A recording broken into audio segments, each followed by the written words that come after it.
నీ అమ్మ ఆడింత పని చేస్తాడు అనుకోలేదు.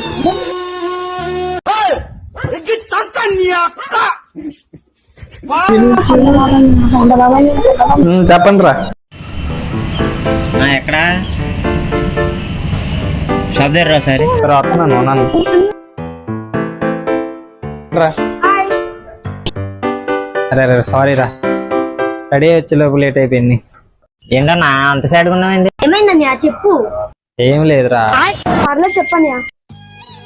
ఏం లేదు, మా ఫ్రెండ్ కూడా మా అమ్మ చచ్చిపోయింది. అయ్యయ్యో దానికి బాధపడుతున్నావా? దానికి నేను ఎందుకు ఫీల్ అవుతాను రా. ఎందుకన్నయ్య బాధపడుతున్నావు? వాడు భోజనాన్ని పెట్టడం మానేశాడు రా, అందుకు బాధ అవుతుంది నాకు.